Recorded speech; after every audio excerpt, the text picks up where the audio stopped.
Yeah, I don't know why there's no sound on the intro. I don't know what's going on here. What the hell's going on with this intro? What is going on with this intro? What's up, everybody? Terrible intro today. Here we go. Terrible intro. Testing, testing. What is going on with this intro? Did I click the wrong fucking intro? It just has no sound all of a sudden? Let me try this again. Sorry, guys. Derailing the intro because I want to see what the fuck is going on here. No sound. So the sound just... Oh, okay. That's what it was. I had it muted. Okay. Yeah, this fucking media player is weird. What's up, everybody? Welcome to the show. Hope everybody's doing good. Happy Sunday. Oh, happy Sunday, everybody. Let's get some music. There we go. Nice and lively. Happy days. We got a lot of interesting stuff to talk about today. We got Marc Maron, Tony Hinchcliffe having a little feud. It's interesting. It's interesting. We'll react to some of that. We got Rampage Jackson's son nearly killing somebody in the wrestling ring this weekend. I don't know if this is not showed up on some of y'all's radar, but it's pretty fucking insane. We're going to cover that from beginning to end. And then we got the Twitch view bot stuff. I've been telling you guys forever, there's a huge problem with bots on the internet. In Twitch, it's becoming clear now how bad the problem is on Twitch. Some people are saying it's not bad on YouTube. I think it's bad everywhere. I think you just probably have to pay more for the YouTube bots. Like, you need like the higher level of bot for YouTube. What's up, everybody? Let me get this get on the right screen here. Yeah, Flair, it was insane, dude. Who the fuck even listens to Maron? Well, I think that's where the anti-Rogan crowd kind of slipped up. They're trying to push Maron like he's not a moron who's just angry about politics. You know, I've said it a million times, dude. A lot of this is political bullshit. It all starts with 2020. Everybody got mad at Rogan during 2020, and then he supported Trump, and it's just it's very popular to be anti-Rogan right now. And I get it. You know, you get tired of people. They get put in your face so much, you get tired and annoyed of them. I understand it.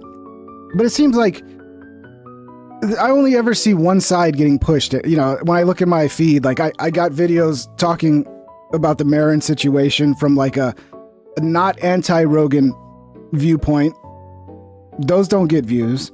But then as soon as it's completely anti-Rogan, all of a sudden the algorithm just goes fucking gangbusters with it. So, you know me, I'm very suspicious of what the algorithm pushes and what it doesn't. And yeah, I mean, you can think Rogan's not funny, you can think all that. But to ignore how the establishment feels about Rogan right now, especially since 2020, I don't think you can just ignore that. There's a lot of shit here I'm real suspicious of, but we'll see. We'll get into it. What's up? I need a break from all these people? Yeah. I didn't know Maron was still alive. He is. He's still alive. He just put out a comedy special. And that's really kind of part of what the criticism of him is that he's like just trying to promote his special by shitting on everything to do with Rogan, which is, like I said, very popular right now. Very popular. Like right now, if I was to do a stream and I was to title the stream, "Why Joe Rogan Sucks," or like "Joe Rogan Isn't Funny," dude, it would blow up. It would blow up, guaranteed. But see, I don't do that. I actually come out and speak about how I really feel about things. I don't just follow the crowds and where the views are. But maybe I should, guys. Should I just follow the crowds? Should I just like whatever the crowds want? Ooh, all the views are in this, so I'm just gonna have that viewpoint because that's where the views are. It's so easy to capture people with the algorithms. Like they even tell you talk to people about like how do I succeed on YouTube, and they're like, oh, look at all the videos you've put out, find the ones that did the best, and just repeat that over and over.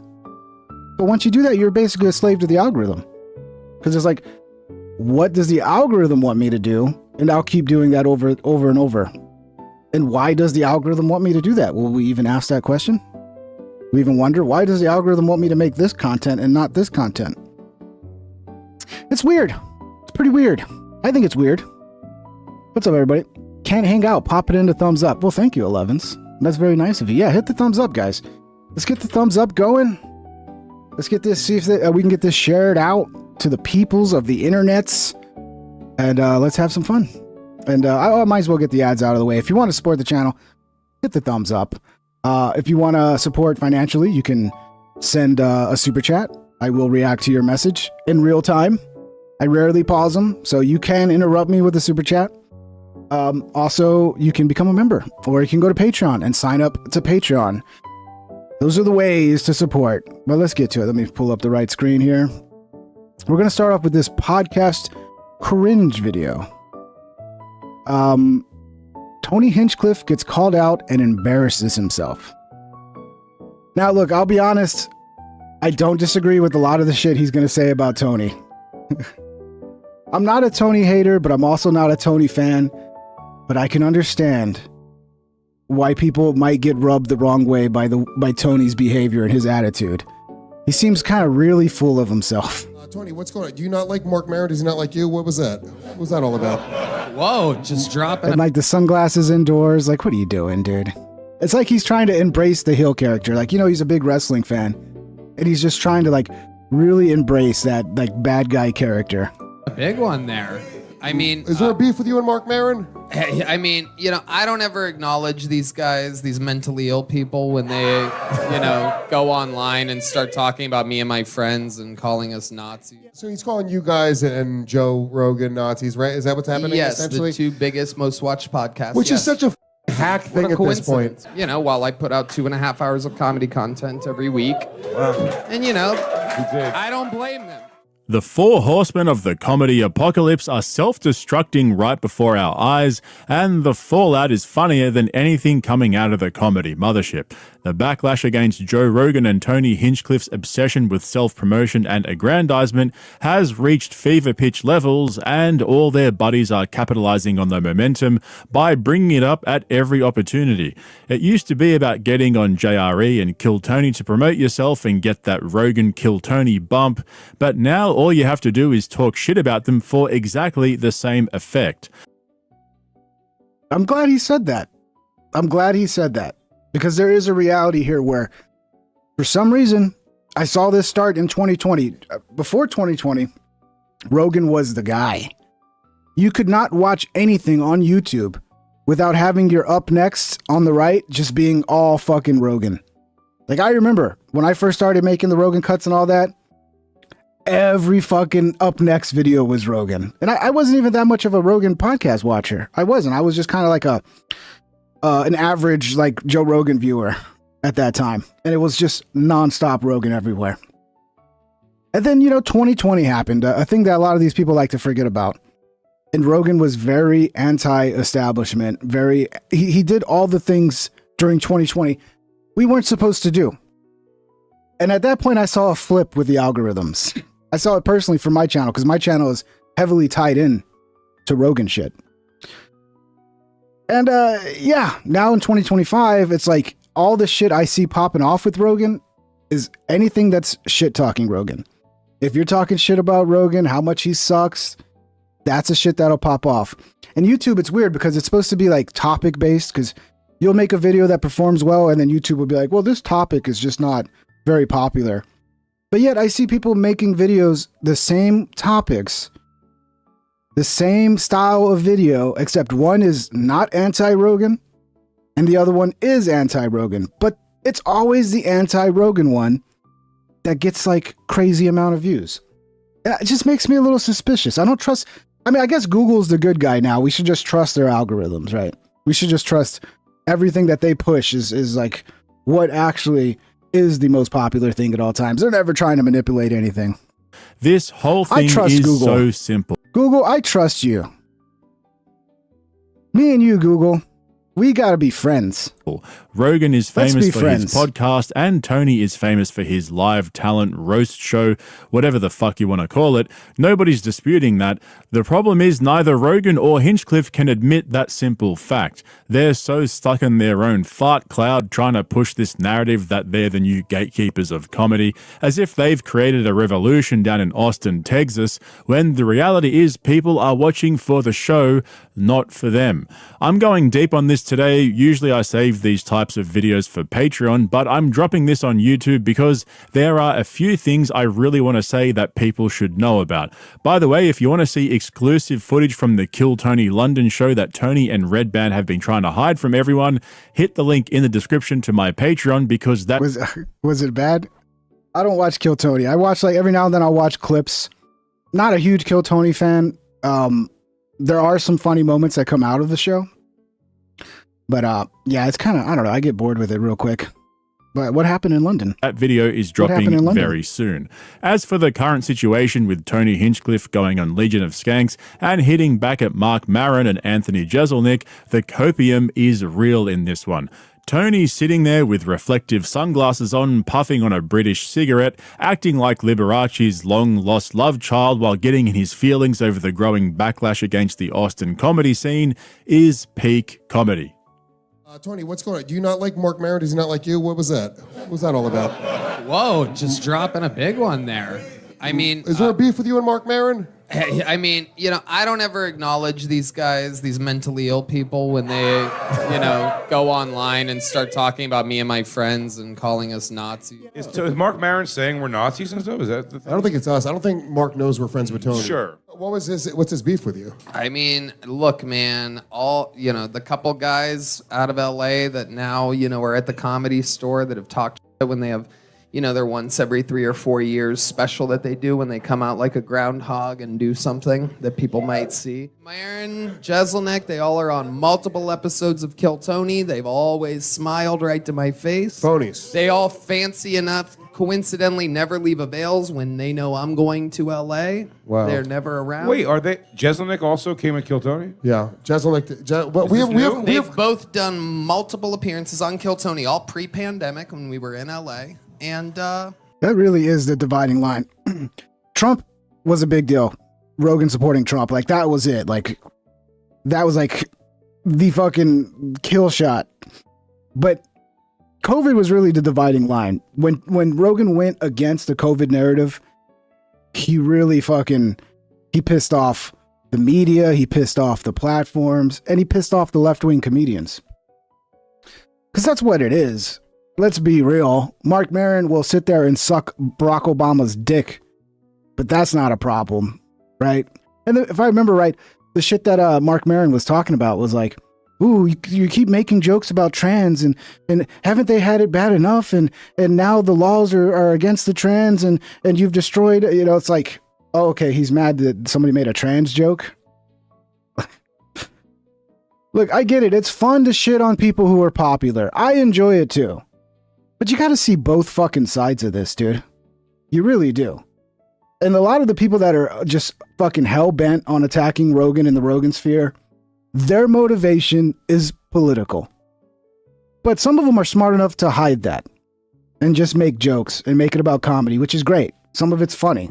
Like that, who's the guy who just released that video about Rogan culture or whatever? I haven't watched it all because it's a long fucking video, but that guy is legitimately funny. Right? So yeah, he might, I don't know, he might be a leftist. Who knows what his politics are? We don't know.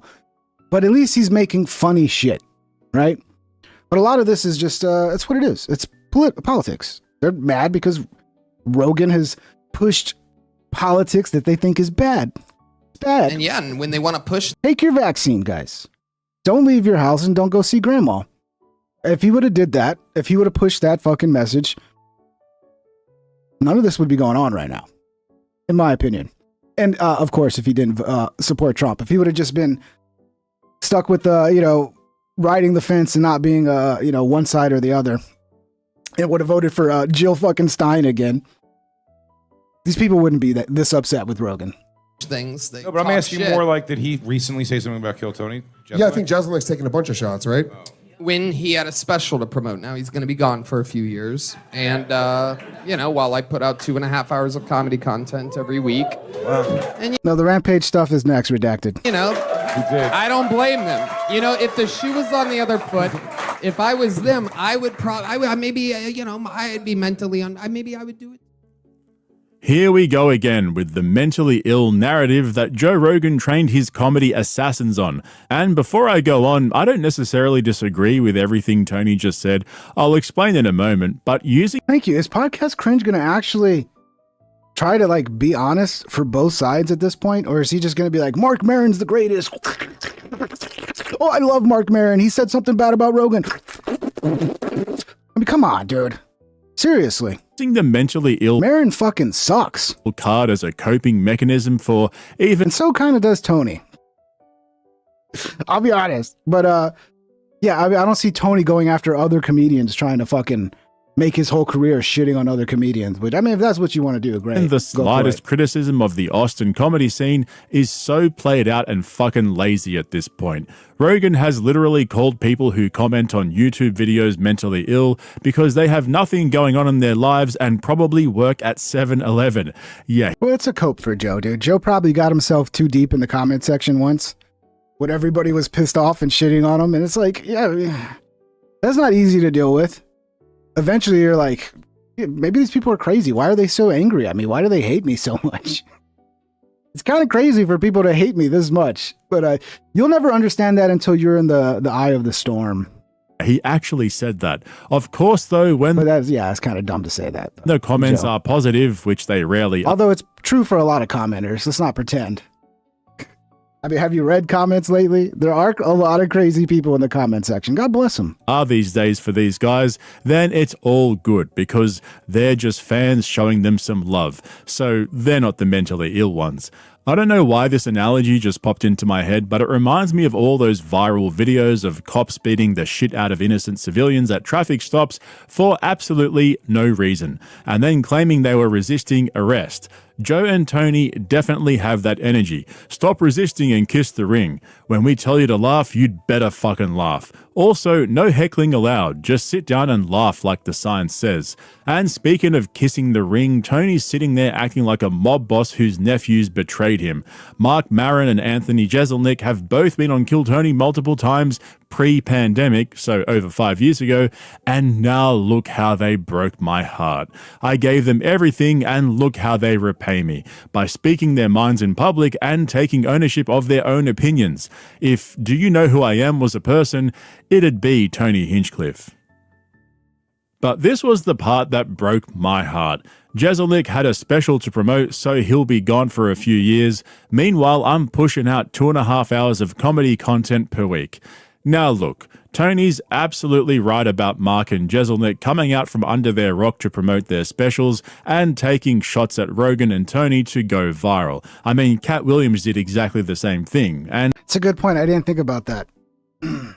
Cat like laid out the formula. Like how to fucking revive your career. Just start talking shit about Rogan. Maybe you'll end up on Rogan and your career will be completely revived. And I know he's already a big name, but the formula is exactly the same. But for Tony to back up that statement by saying he's pushing out 2.5 hours of comedy per week is absolutely fucking wild. Well, he said comedy content. 'Cause yeah, I wouldn't consider it like, I mean, it's a comedy show. He does a 2.5 hour comedy show. But is he like the one providing the comedy? I guess kind of. But yeah, he did say 2.5 hours of comedy content. You know, he's not trying to pretend like he's doing 2.5 hours of stand-up every week. Wild. This is the big lie that Tony and Rogan keep saying out loud. They don't do comedy, they host it. Tony is an open mic comedy show host, and he's a great roast comedian. Him acting like he's pushing out the equivalent of a comedy special every single week is so delusional that I think he actually believes it. Blurting that out in the moment just goes to show you what he really thinks. What he really should have said was, Jeselnik had a special to promote, so he'll be gone for a few years. Meanwhile, I've never released a real comedy special in my entire career as a comedian. Is that true? Tony's never released a special? I don't really follow his career that closely, but I find that odd. I thought that's what comedians did. Like every year or two, they release a comedy special. Their new material, they put it out, and then they move on to new material. Well, let's see a comedy special, Tony. I think it's about time. We get a Tony Hinchcliffe special. But yeah, I kind of see both sides of this. Tony probably shouldn't have said that because it does come across like a little disingenuous. Because yeah, you're not doing 2.5 hours of comedy you're doing a show. You're doing a comedy show for 2.5 hours once a week. But he did say comedy content. So I don't know. There, I fixed it. These guys really need to stop and listen to the actual criticism rather than creating their own narratives in their heads to help them sleep well at night. But the thing with Joe, He had a special in 2013, King Yeti. So he has done a special. It's just been 12 years. It's a long time. It's a long time between specials, I have to say. Thank you, Be Unstoppable. Who redacted? Welcome to the team. Welcome. Don't forget to say thank you to Be Unstoppable. Thank you, Be Unstoppable, for the gifted membership. the thing with Joe Appreciate you. is I don't know that we have a lot to talk Go about get some because sleep. of my idea of what he's done to comedy. Sure. And I don't think it's great. I think that it's tribalized, and I think that he's created a sort of army of people that think they know comedy, but they only know a specific thing, and what they think is good is not necessarily good. It may be what they're like, what they like, but on the outside of that, most of the sort of sensitive weirdos that we all grew up with in comedy have been sort of pushed aside, and the space for them has become limited. There's some good comics in there, and there's a lot of middle section. There's a lot. I believe that we all exist in the same And it world. doesn't matter is my point. I get why you... It's not all on him. No. The culture has changed, Right. And I don't necessarily think for the better. What do you think the He picked the right clips to not make Marc Maron look bad. He should have picked the clips where Mark kind of lets the mask slip and reveals that he's just like one of these angry leftists that's just mad because you're making trans jokes. It does seem like Maron is like one of those leftists who like all these people are all Nazis. They're all Nazis. That's what it seems like. But yeah, that's a good clip to pick if you're trying to make Maron look good. It'd make it seem like Maron's like a too lazy to try type. He's just trying to save comedy, guys. There's nothing to do with politics. I'm not mad because he's not left wing anymore. I'm not like all the crazies on fucking Reddit who just spend all day just crying about Rogan's politics. No. I'm just an honest comedy fan who wants to see comedy do better. the Austin shelf life is going to be? Well, Well, that's I don't know. Like, I think that it's so effectively tribalized at this point. It really comes down to material. You're not able to confidently do an hour without worrying about getting clips so you can get people come see you to do crowd work. Yeah. What are you really? Right. What is your voice? Who do you work for? You'd like to think you're working for yourself. Yeah. But you're just a platform bitch who doesn't really need to find who they are up there. So that's him talking about Matt Rife because he doesn't respect the crowd work side of comedy, which I think is a little weird. It's like there's different types of comedy. You got the Gallaghers, and you got the red Carrot Tops, and then you got the insult comics, and then you got the kind of weird eccentric comedy, and then you got the political comedy. Like, so what? Crowd work is just another form of comedy. Like, why are you mad because it's so popular?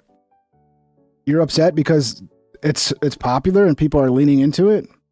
You're doing the same thing right now with like, oh, Rogan hates popular. Okay, I'll lean into it. Do anything interesting at all. That's a problem. Yeah. So I'm tired of the attitude. I thought you were going to They say come- violence in this country. No. Shit. I'm tired. They come up back to L.A. One guy, I want to name his name, and go, oh, you seem like you're thriving. And he goes, I'm killing it.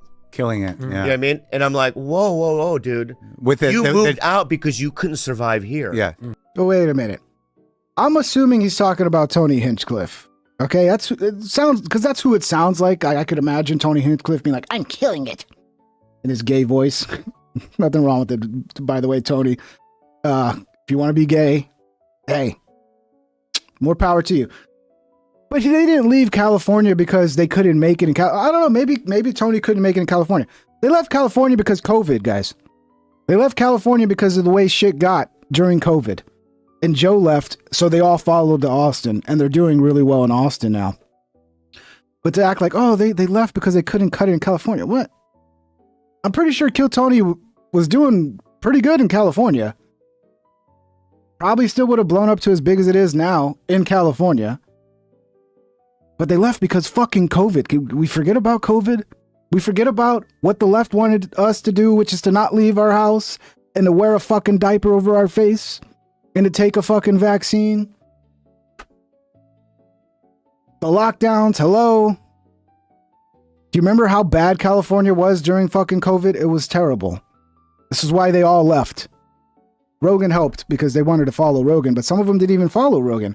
You know, Joey Diaz went to New Jersey. Duncan Trussell, I think he went to Nashville. I think Theo went to Nashville.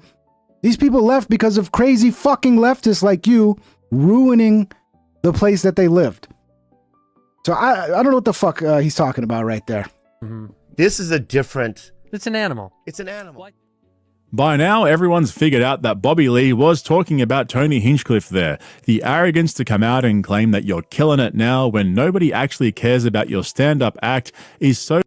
Well, come on. Let's not pretend Kill Tony's not fucking killing it. I'm not even a fan of the show.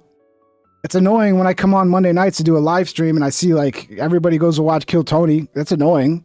Like I don't even want to do streams on Monday nights now because my audience will just watch Kill Tony. But he's not kill. Okay, because it's not stand-up, but it's a comedy show. That's what all fucking stand-ups want. They want a popular fucking show. They want to be in movies. They want to be on a fucking television show. That's what all stand-ups are working towards. That. So yeah, you can hate Tony all you want and think he's annoying and all this shit, but you can't say he's not killing it. So typical of the Austin comedy guys. I was reading a post the other day about someone saying how they went to a Tony and Friends show and how surprised they were to see how many empty seats there were everywhere around them.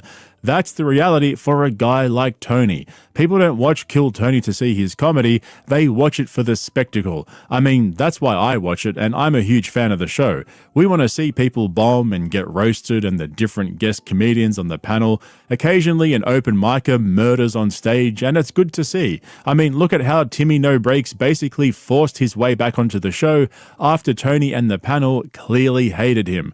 Nobody's tuning in to see what funny questions Tony's going to ask today. We all know it's the same shit on repeat. But like I said, Tony is right about one thing, and even though I agree with a lot of the criticism, guys like Marc Maron and Anthony Jeselnik are purposely drumming up publicity by going after Tony and Joe. And instead of ignoring it, Tony's getting sucked right into their game. He had a special to promote, and he's ending his podcast, Maron. Yeah. You know, he's ending it. They should do a roast battle, dude. Marc Maron, Tony Hinchcliffe. You know, we need to get like content out of this, dude. We can't be having these like really fucking fun beefs and then like they just go their own ways. Like, no. Get together. Let's have a fucking roast battle. Or shit, get in a ring. Let's see an MMA fight.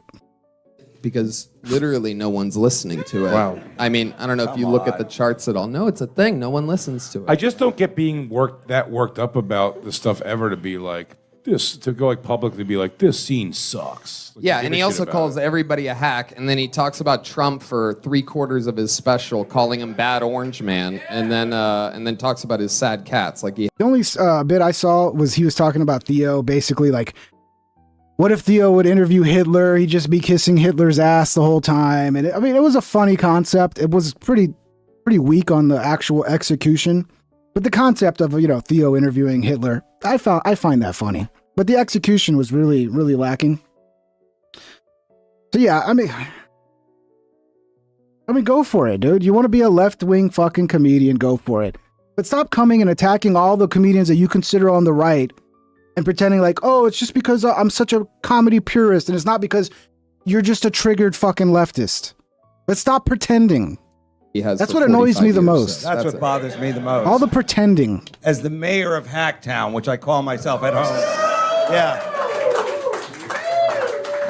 This loosely throwing the H word around, I don't like it. All right? You got to earn your bones as a hack. All right?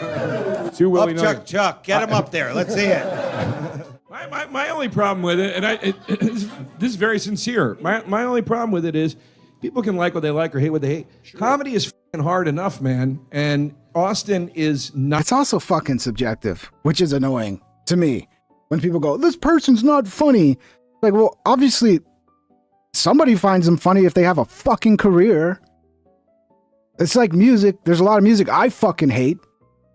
But I'm not gonna be like, oh, fuck you, you're terrible, and blah. It's like, nah, that's just not for me. I mean, there are some bands I'll do that too, like New Kids on the Block. Yeah, fuck them. They ruined music. But no, I mean, mostly it's fucking subjective. Not everybody's gonna like the same shit, dude. 95% struggling comics that are there to try to fulfill this insane thing that we're all trying to do. Guys- DeRosa's Carlton Banks not getting into a black sorority right now. But you know what I mean? Like guys going out and on Austin and like, and it's the scene. It's like, it's fucking hard enough, man, you know? Shut up, Joe. You're not the mayor of Austin. You moved there 6 months ago. I listened. You own a house in Pennsylvania. I listened to you on Bennington give your dissertation on Austin. All right. Everyone is just trying, man, on this crazy little marble we're spinning on through space, trying to make people laugh for a living. Yeah, you're right. I suck. There's a great scene there, and Tony and Joe and a bunch of other guys really helped cultivate this beautiful thing. You and made the it's sale, fucking dude. You're cool. in. Dude, they like And by the way, let me just say, you guys would literally have a place in Austin if you didn't have like visitation rights to your children. You know what I mean? You'd be freer. You'd be able to go do fun things. You wouldn't be tied down to this dark, rat-infested, grueling city. Hey, Also, too, hey, The Legion of Skanks. Austin has plenty of rats. All right, let's be honest about what's going on here. Big J and Lewis are jumping on the bandwagon as well. This is what makes this whole situation so fucking funny to me. Rogan and Tony are the only ones who are genuinely butthurt about getting called out. Everyone else around them are just going along for the ride. Lewis brought this whole beef up in the first place, clearly farming for clips. Then when Joe DeRosa jumped in with his cringe-ass take, they completely shut him down. I fucking love it. LA comedians have finally figured out that instead of ignoring the backlash against Austin, leaning into it is the better option. I really think that guys like Lewis and Big J think the Austin comedy circle jerk is cringe, and they're happy to sit on the outside and troll them. And we always say, like, how much Dave Smith came on for, like, talks with you after that individually. Me and Lewis were like, why doesn't Joe embrace us the way he embraces Dave? And then someone brought up the first picture we ever took here. It's so funny. It's the werewolf. I am standing behind the werewolf like I'm f***ing it. Lewis getting is bent sucked off. Lewis is acting like he's getting sucked off by the bear, and Dave is just leaning in, touching it, going. And I'm like, oh. I think they're also mad at Rogan because he did do a lot of damage to the LA comedy scene. Like when he left, I don't know if the comedy store is like recovered yet. It did do a lot of, I mean, he took a lot of comedians with him. And I think the comedians that stayed saw a little bit of a downturn with the comedy scene in LA. So yeah, there's a little rivalry there. But damn, can you blame people for wanting to leave LA? Like, go back and watch like some of the shit that was going on in 2020. Like, just fucking mobs running up and down, breaking into stores, just stealing people's shit. It was just fucking, it was insane, dude. Not to mention the government rules, like the rules, like how strict they were with COVID. People wanted some freedom, dude. People went to Florida, they went to Texas, and they went, holy shit, you can still leave your house and go to the bar, and you can, holy shit. And then like, they were like, well, why am I living here in LA where like we still can't fucking do anything? I'm forced to wear a mask everywhere I go, when I can move to fucking Texas and get some semblance of normality back in my life. That's hilarious. But people forget the context of why the things happen when they happen. The difference between us and Dave. I wonder why Dave keeps going back. Dave has his hand on the head gently. Yeah. Is Dave in the Rogan sphere? We're trying to figure out how we get in the Rogan sphere. Yeah. What My is the ochre sphere? sphere You're is in it more. right All now. right, look, first of all, If you're in it right now, Shane doesn't you're need the here. Rogan sphere anymore. Let's just move Shane out, move Big J into that position. Doesn't right? require the Rogan Ari's sphere at all. moving to in Thailand or something. He's gone. Jay, that Bro, was your there's plenty position. of room for you guys. You're in the sphere right now. You're on the show. Every time the Rogan sphere gets talked about, we never get thing. When Cat Williams said 6 unfunny comics, we knew it wasn't us. I knew it wasn't us. I would have been happy to be one of the 6 unfunny comics. Was it Cat probably has a point. But what I was trying, he thought I wouldn't have him on. I'm like, bro, I love you. Slow Joe strikes again, not realizing he's being trolled by real comedians. I mean, he should have Marc Maron on as well. I think Mark said, I won't go on. No, I bet you Mark would if Joe invited him on. And it would be a big fucking episode. And they could sit there and hash it out. Maybe even fucking get into some heated arguments. That'd be great, dude. That'd be a fucking much-watch episode, dude. Get Marc Maron on, dude. Let's see how Mark acts in the studio. He probably will be really nice.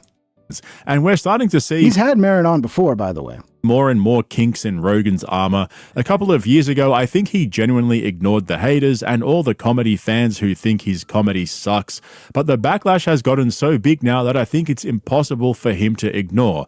You've probably heard that after a photo of the wall in the Comedy Mothership came out, showing how Rogan had put his comedy special next to all the great comedy specials of all time, he's now had it taken down. There's no way he would have just randomly done that without knowing that he was being widely ridiculed for thinking he was in the same league as the other guys up there. I mean, it's his venue, man. Can you blame him? Can you blame him? Jesus, but he took it down, so that showed some self-awareness. There is no way he's hiding from the dozens and dozens of videos getting hundreds of thousands and millions of views dedicated to shitting on his brand of comedy and how much he's ruined the whole comedy scene. You guys have all seen the top comments on any post related to comedy on his Instagram or on YouTube, all trolling him for being a tall and funny comedian. So it's starting to make more sense to me now that behind closed doors, Little Joe's getting frustrated. You know, Rogan said something interesting. He was talking about, last night we were together, and he was talking about some people that tend to get a little bit, they blame other people for their failings, or they get critical, or they get bitter. You're where you are because of you. You did this. Don't blame that. Don't then turn and look at successful people and go, oh, those guys are assholes. Like, what are you doing, man? No. I didn't have anything to do with your not being a superstar. Yeah, but that's how people are, dude. You can't stop people from being that way. That's the price of having not just success, but in Rogan's case, a lot of success, right? That's going to come with the territory. People are going to be like, you don't deserve it. You're not even funny. How do you, why is this guy so successful and I'm not? And I'm, but like that just comes with the territory. If you don't want that, try not to become too successful. Just be like a little bit successful. Because even if you're just a little bit successful, people get jealous. I remember I had a really good friend that we were both in our early 20s working like the type of jobs you do in the early 20s, working at restaurants, whatever we could find. And we became friends. We used to play like Nintendo 64 and shit. Good guy. But then I got a job where I was making like 40 something bucks an hour. And I called him up while I was out of town just to catch up with him. And I told him how much money I was making. And he like really got mad about it. Like, it really upset him. It made him feel really terrible about himself. And that's just the way it is in life, man. When you have success, people are going to fucking hate you for it. You did. This comes with the territory. So why are you turning to people that have been a little bit more successful and criticizing them?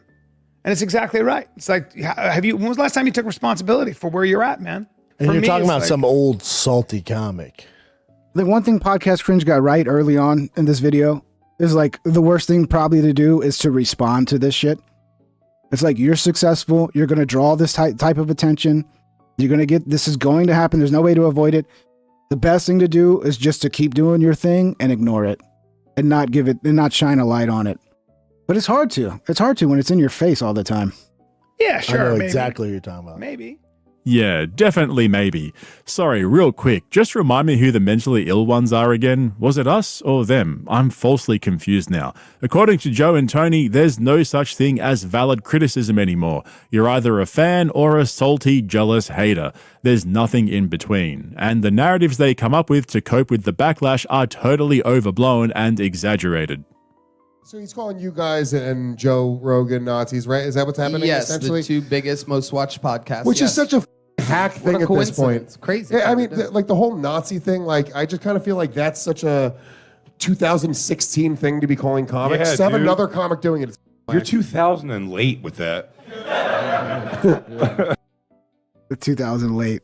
I remember that. That was a fucking Fergie, wasn't it? Fergie? You're so 2000 and late. Remember they were so huge, dude. God, what was the name of their band? King Yeti says, and I agree with this, King Yeti.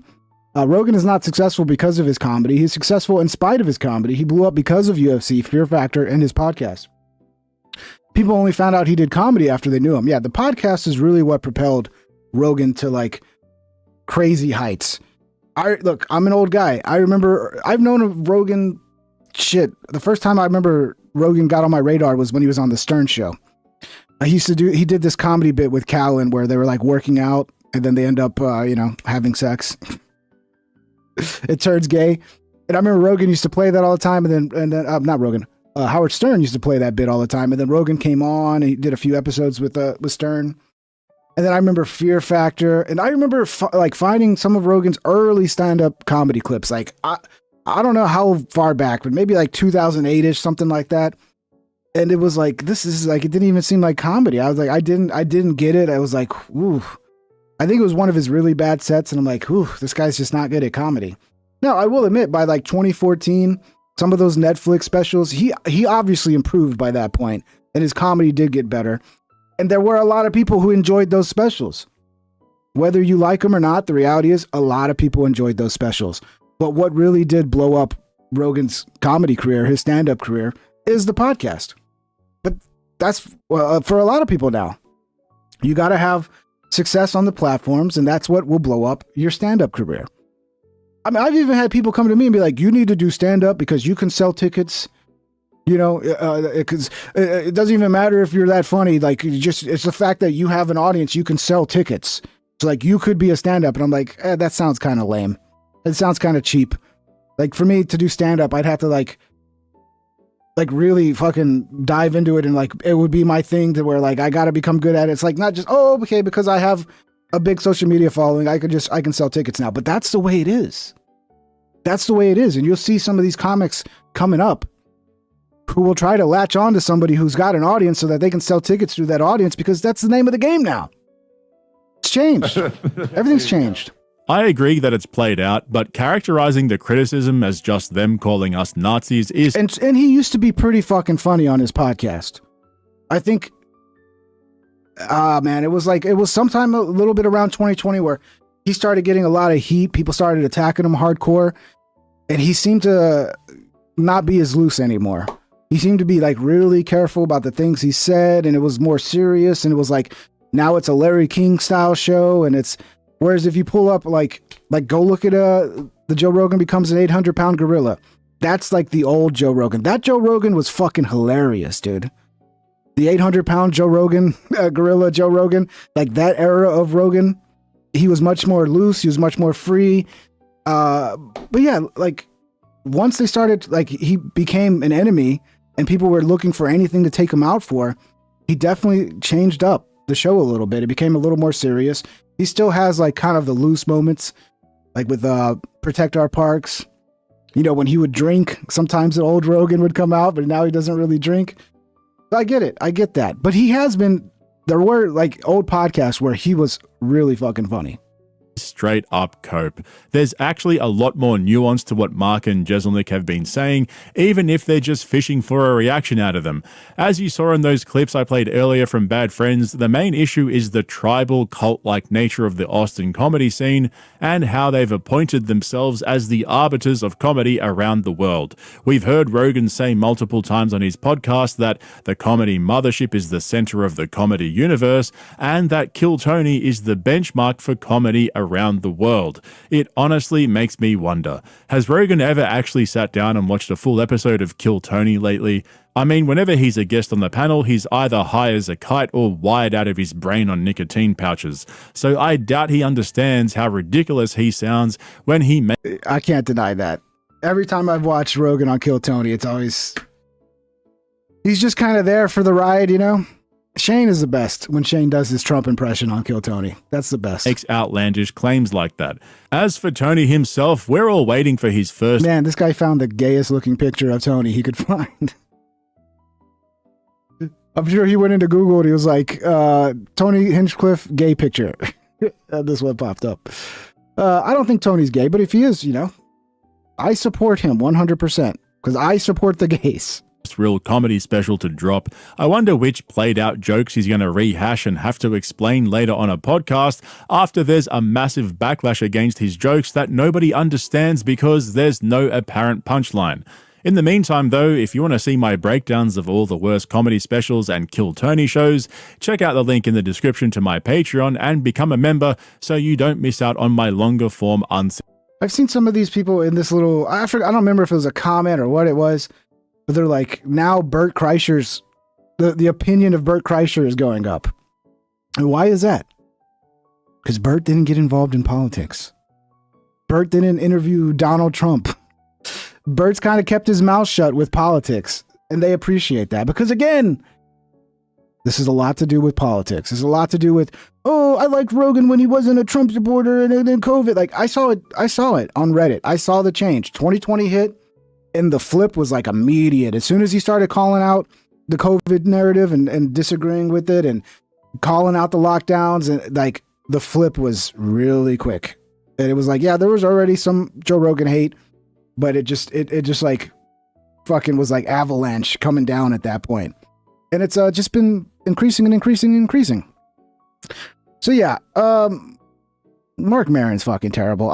In this case, I would have to choose Tony Hinchcliffe's side over Marc Maron. I'm sorry. Marc Maron is just fucking terrible. No way around it. All right, so let's get into the Rampage Jackson son. The Raja Jackson, Rampage Jackson's son, the controversy. This is fucking insane. It's kind of a sad story. This is a problem with this particular community where they seem to have no emotional control. Usually when I see this, I think, probably raised by his mom. Probably. But in this case, I think his dad was there the whole time. DM super chatted $5. That man in the video sounds like a generational hater. A podcast cringe? He is. I gotta give him credit though. One thing that I would like to see is more like, instead of just like grifting to what the audience wants to hear, like actually break things down and give both sides of the story. But that won't work. People won't like it. People won't like it if you like are fair to both sides. People just want one thing right now. Or the algorithm does, you know? And you can see it. The algorithm is only pushing the anything that shits on Rogan. That's what's the algorithm's pushing. So, you know, maybe that's what I need to do. I just need to throw away any of my own opinions and just go, what does the algorithm want me to say? What do the viewers want me to say? What's going to get me the most fucking money and algorithmic push? That's probably what I'm going to have to do, guys. Probably starting next episode. That's what I'm going to have to do. I'm just going to go, okay, what's doing really well in the algorithm right now? Okay, that viewpoint. Okay, I'm going to have that. I mean, it's a good strategy, guys. Raja Jackson is now under LAPD investigation. Did it not play the super chat? What's going on here? Sometimes this shit is delayed. Did it play it? I don't know. Maybe it did. I'm just retarded. I think I'm just retarded. It did play it, didn't it? Let me put this on live chat. Hey, thank you for the 5, brother. Yeah, Raja Jackson is now under LAPD investigation after attacking an unconscious wrestling opponent. All right, we're going to start this from the beginning. I don't know all the details, but to me, there was a lot of mistakes made here. A lot of mistakes. The biggest one being, you'll see it soon. So this is Raja Jackson. This is Rampage Jackson's son. And he shows up to this Knoxville pro wrestling event. And I guess he's like a celebrity, so they're going to like have him get involved in an angle or something. And I don't know if they ever talked to him to be like, hey, like we're going to do an angle. So, you know, you might have someone attack you or something. We're going to set that up for later. And then you'll come to the ring and get your revenge. But this kid is just like, doesn't seem to understand what's going on. So I don't know if there was a lack of communication or he just is this stupid that he doesn't understand. Oh, this is a wrestling angle. I got to play it up. But this is how it starts. You don't know me? Hell no. Yeah. Hey, that. Hey, I think that's what. Oh, you. First of all, clearly that didn't really hurt. Clearly that was like one of those wrestling moves where he's not really trying to hurt him. He's trying to play it up for the camera there. Let's see how he reacts. Easy. He's not a fucking worker, bro. Calm down. Yeah, what the fuck was that? You're good. What the fuck was that? You don't sell it? Dude, he's not a. See, he says, you don't sell it. That to me tells me everything I need to know right here. The guy's like, well, why didn't you sell the shot? Because this is supposed to be, they're trying to work a fucking angle to have him come into the ring later. You know, and the angle starts here, basically. But this kid is like, he doesn't understand. I don't know what's going on. But the fact that this dude here says, hey, why didn't you sell it? Tells me this dude's thinking they're laying down a narrative, you know, an angle that they're going to work. Bro, what the fuck was that? Hold on. I don't play that shit, bro. Oh, sorry. Let's watch it again. I'll try not to interrupt so much. Me? Hell no. Yeah. Hey, that's. Hey, I think that's what. Oh, you don't sell it? Easy. He's not a fucking worker, bro. Calm down. Yeah, what the fuck was that? You're good. What the fuck was that? You don't sell it? Dude, he's not a fucking worker, bro. What the fuck was that? Hold on. I don't play that shit, bro. Oh, sorry. Nah, I will fuck him up, bro. I know you will. We're good. I will fuck him up, bro. I don't play that shit. Sorry about that. Nah, I will. It was a fake can mid-century. I don't know if it was a fake can, but clearly he wasn't really trying to hurt him. Like, however, I mean, you could tell, you know, he kind of pulled off, didn't really follow through on the shot. And it was just more about the, you know, it's a wrestling move, like you said, but I don't know if it's a fake can or not. You could probably still do it with a real can. Oh, fuck him up, bro. I know you will. So I got you. I do not play that shit at all. Nah, I got you. You good. Apologize for that, man. Fix that. You don't know me? Okay, so that's where it starts. And then they actually seem to make up. And the dude apologizes. Because Raja, instead of understanding, oh, this is a good angle to sell tickets and blah, blah, blah, blah, blah, he just gets insulted because you disrespected him, you know. And they actually made up. I appreciate it. I didn't know. I thought you were camera. I get it. We're not working out. Well, he's going to come out on your mat, too. I know you keep thinking we're working. We're always working. I get it. Yeah. I appreciate it. All right, so at this point, it seems like they've squashed the beef. They're still setting up, okay, you're still going to come out and interrupt my match. And we'll get a pop from that because I guess you're a celebrity and maybe because you got a big following on Kick, you'll help bring in some tickets or whatever. I don't know what their reasoning for this was, but I mean, I remember the old days, like for you to get in the ring, you'd have to go through like years and years and years of grueling training for them to know that you're fucking cut out for this because not everybody's cut out for this. But I guess now we just bring random celebrities up and we just let them become wrestlers and this is what you fucking get. This is what's going to happen. Yeah. I didn't know. So at this point, it's even weirder because a lot of people didn't even see this. Like they literally made up and apologized and shook hands before. All right, so later on, before he goes out ringside, this dude comes up to him and tells him this. No, his shit, you fucking give him his receipt. You remember what a receipt is? Give him that fucking receipt, bro. Tag his shit. If you got a fucking problem with it, I'll fucking run out there. Tag his shit, bro. Basically, he's telling him to go ahead and give him a real shot. Go ahead, like really hit him. You can hit him to get revenge, right? The receipt. Probably shouldn't have told this guy this because this guy doesn't understand what the fuck. He doesn't. This guy has no understanding of pro wrestling. He don't know the fucking biz. Okay. So when he says that in his mind, he's like, "Oh, I can murder him. Okay, I'll murder him." I mean, oh man. And then he's sitting ringside, self-incriminating. The whole time, basically telling his whole chat what he's about to do. I have to show him, like, you can't just hit a fucking can on my goddamn face. I'm really going to hit him, I'm telling you. I'm dead serious, this shit's not gonna be scripted, I'm telling you. I know all wrestling is script, I'm talking about what I'm gonna do to the guy. I have to show him. This guy's cooked, I'm telling you. They're already gonna press charges on this guy. There's no way this guy doesn't have charges pressed on him. And just so here's him ratting himself out to what he's about to do again to his chat, because he's live on Kick. Tell you guys this, they told me to hit him and just leave. Somebody who pull me off of him will leave. I'm telling you, I'm gonna hit him as many times as I can. Watch. So okay, that shows he understood to hit him. That meant just one good stiff shot to sell it. And he's saying, no, actually, I'm gonna keep hitting him until they pull me off. So it's clear this guy didn't mistake anything, and he had fucking malicious intent. This was not like a heat of the moment type thing. Dude, I wonder if it's going to be like is this, we'll watch it. I might not be able to play all of it because it's so bad. YouTube will consider it like violent and blah, blah, blah, blah. But we'll play as much as we can. No, they didn't tell me to fake him. They said I could hit him for real. Yeah, they allowed me to hit him for real. If he hits me back for real, I don't give a fuck. People keep saying it's fake. This is not fake, guys. You got to keep watching. Okay? Wrestling is fake, yes. But this dude went in the ring and beat somebody. I mean, oh, Jesus, dude. If you haven't seen the clip, it's fucking disgusting, dude. We'll keep playing it. I want him to. Tell you guys this. They told me to. Okay, so finally comes the moment where he's to interrupt the match. Okay. Now, this is a tough video because I know YouTube's going to consider this as something that is either age restricted or even something they can fucking hit, with the strike. And I'm fucking walking on eggshells with YouTube right now. So I'm gonna play as much as this as I can without the gratuitous part.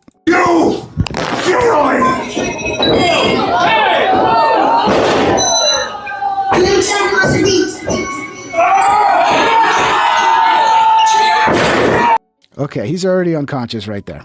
Yeah, he just got slammed in the. I mean, the guy's doing an MMA style slam meant to hurt somebody, not a wrestling slam where you're trying to just make it look bad but actually protect the person you're slamming. He just got full fucking slammed on the back of his head. So at this point, he's unconscious. And then what does this fucking guy do? This is the part I'm gonna just probably play a couple punches and then I think you guys will get the point. So this is an unconscious guy. And this goes on for a long fucking time. It's like 20, 30 shots that he just keeps fucking hitting this dude as he's completely unconscious. So that's why this guy's probably going to get attempted murder charges, because this dude's already unconscious.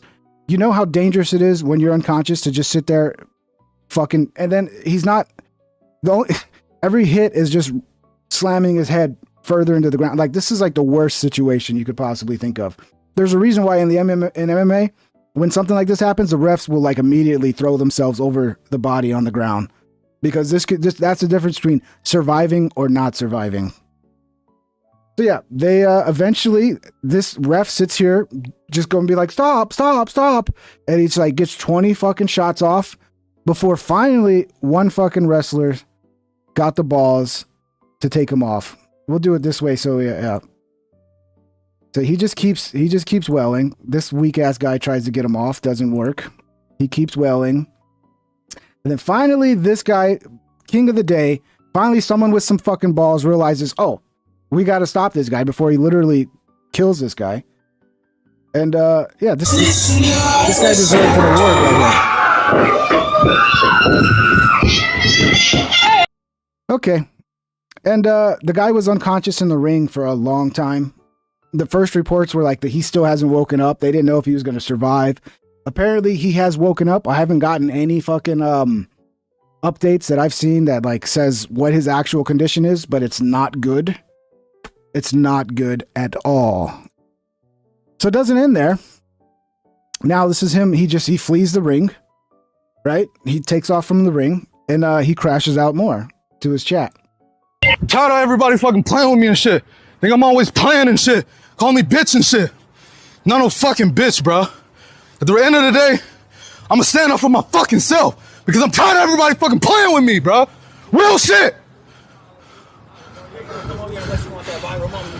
Come on, man. We're leaving, man. We're walking away, bro. Let's not take it serious. Let's go. Come on, Roger. Let's go. Let's go, Roger. Let's go. Roger, let's go. Roger, I'm telling you, let's go. You listen to me. Listen to me, Roger.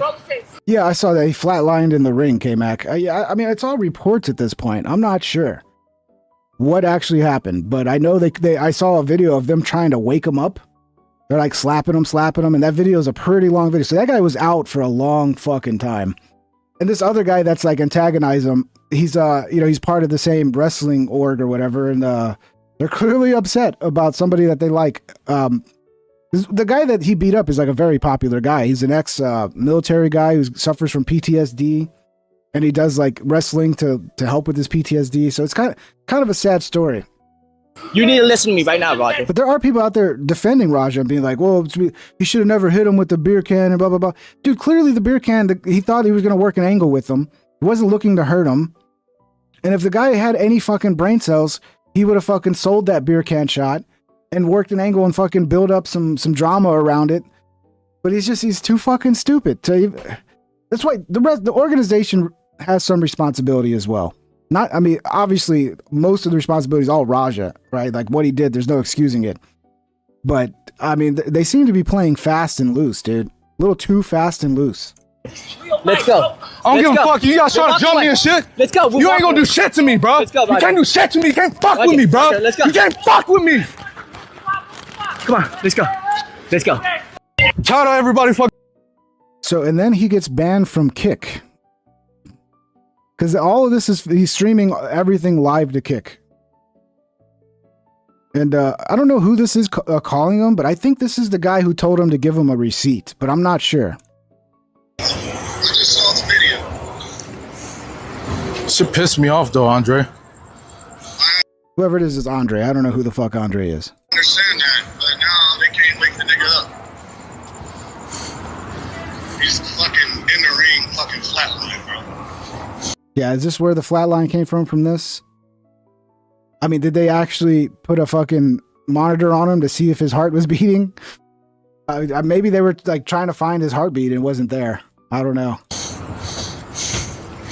My bad. You didn't have to do all that shit. I understand y'all had heat. You didn't have to fucking take it there. I'll call you back later.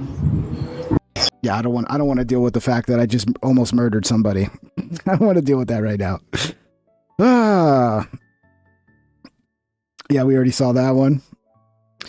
Police are now investigating Rampage Jackson's son, Raja, after the wrestling match incident on stream. Event organizers released a statement saying his actions were intended to be a planned and agreed upon wrestling spot, but instead turned into a selfish, irresponsible act of violence. Look, man, you can't just throw anybody into a wrestling spot off the street. They used to be so strict. Like, if you wanted to become a wrestler, they would put you through so much shit. Like torture. They would torture your ass before they let you in the ring to make sure you were, made of the right stuff, because it's not for fucking everybody. But now I guess we just, you're a celebrity, you're the son of a famous MMA fighter. Yeah, come on down and do a spot. Come on down. Why? Because he's live on Kick. He's got a lot of viewers, and that's going to bring people more attention to your organization. But it's too fast. I heard Booker T is the one who runs this organization, by the way. That's what I heard. I don't know if it's true. You guys remember Booker T? So yeah, I think it's a matter of time before he ends up in jail.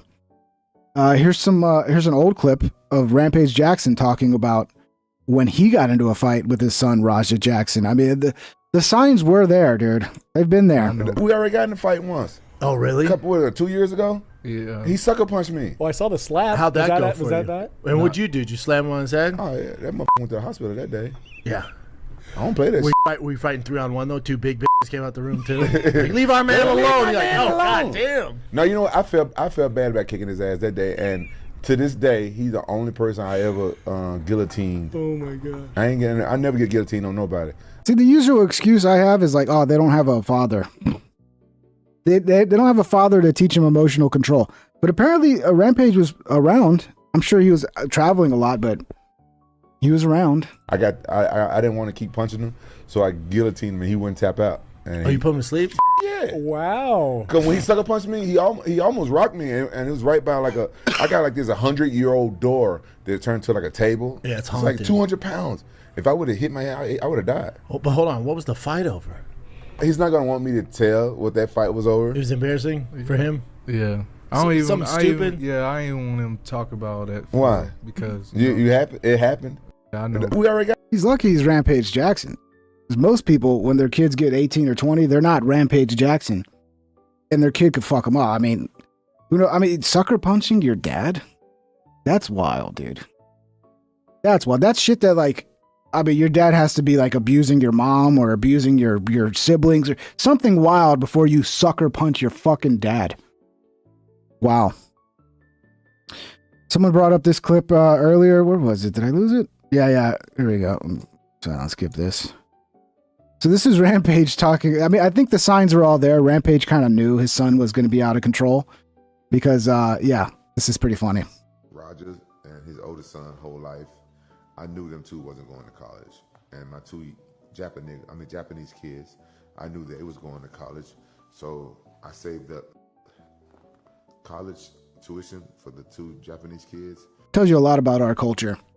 Like his kids raised in America, they're not going to college. Actually, what he says here is pretty wild. Instead of getting a college fund for him, he put a bail fund together for him because he knew they weren't going to go to college, but they'll most likely go to jail. So instead of a college fund, we'll do a bail fund. But then his Japanese kids, he's like, yeah, they'll go to college. We'll set up a college fund for them. We know they're going to be good. This American culture is cooked, bro. And bail money for Roger and his brother. So for the two Japanese kids, and bail money for Roger and his brother. So don't fuck with him. If you go to jail, I'm just going to bail him out. Roger and his oldest son whole life. Ah, man. How do you fix it? Like when you have a situation where you have somebody who's a grown man who has no control over their emotions to the point where they might actually fucking murder somebody one day. How do you fix that? How do you fix that? I don't know, man. But it's crazy. And this guy gives his thoughts, which I think is probably what's going to end up happening. I think this guy's going to be charged. I mean, maybe I guess it depends on how badly he fucked that dude up.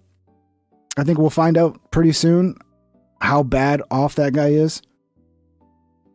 It could be an attempted murder charge. It could fucking be. Hey man, dog gotta go to prison.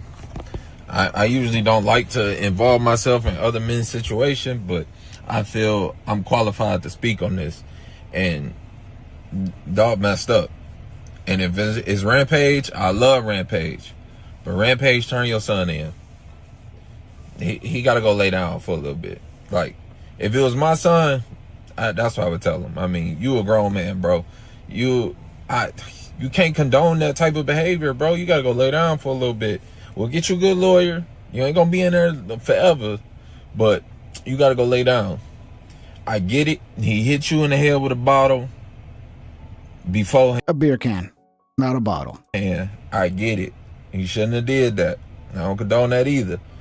But yeah, but it was, if he knew he was going there and they were going to set up a wrestling angle against this guy, did they not give him any warning? Like, hey, when you show up, you know, there might be like a confrontation for the cameras to set up this angle. Did nobody warn him about that? I find that hard to believe that nobody was like, hey, come do this angle. When you show up, we're going to have cameras and we're going to set up a little beef, you know, a little friction between you and our other guy. So just remember, you know, it's all a work, not a shoot. But maybe the guy didn't even understand. He's a work, a shoot? What are we talking about here? To wait hours until the man was working, which we all understand, he playing a character and he was in character and he working, and then you sneak him, because that's what you did. I mean, you snuck him. He wasn't expecting that, and you. Well, he was expecting it. He was expecting for the slam, the double leg takedown. I don't think he was expecting the full fucking whip slam onto your back of your fucking head. I don't think he was expecting that. But I think he was expecting a double leg takedown and then like one stiff punch. And then that would have been it. You know? That's what he was expecting. I don't think he expected the full fucking MMA style slam the dude on his head and then sit there and unleash on him as he's unconscious for 20 to 30 fucking punches. Like, ooh, nobody, I'm sure he wasn't expecting that level. Bro, they say dude flatlined and was unconscious for 6 minutes afterwards. Dog gotta go lay down. You gotta go to prison, bro. There's no part of that you thought was cool. Like 30 times 762. I don't know. I think I heard 20, 30. It was a lot, dude. There's no doubt about it. It was a lot. That's one thing that's mind-boggling to me too. What took so long for somebody to get in there and help this fucking guy? I mean, it was very clear this was going wrong. Like once the way he slammed him at that point, that should have been a sign. But then when he started fucking full on raining down shots to the guy's head as the guy's unconscious, I mean, he should have maybe got 5 shots off at most, 10 shots off at most. I don't know if everybody was scared or just deer in headlights. Like, is this really happening? But finally, that one guy jumped in and fucking might have saved his life. The guy that jumped in and tackled him and then fought with him afterwards, that guy might have saved his life. Receipt, death certificate? Is that what? I don't think that's what it means, does it? Receipt is basically like you're owed, like you're like let's say you do a wrestling match with somebody. I could be wrong because I'm not a wrestling expert, but let's say you have a wrestling match with somebody, and for some reason that guy goes too far and roughs you up a little too much. It doesn't works a little too rough. $1.99. Receipt does not equal death certificate. Okay, I'm blind. I just say does not equal. You're right. Yeah. Thank you. Thank you for reading that for me, robot voice. because I'm blinded. I didn't see the line going through the eagle. Yeah, you're right. Exactly. I can't even wrap my mind around why you thought that was cool and why you ain't got no self-control over your emotions. I get it, you and your feelings. You probably was watching them work and just getting madder and madder. But bro, you can't have that in no civilized society. Like, we all understand what pro wrestling is, don't we? We've been understanding since we was like 9-10 years old. That ain't the time or the place.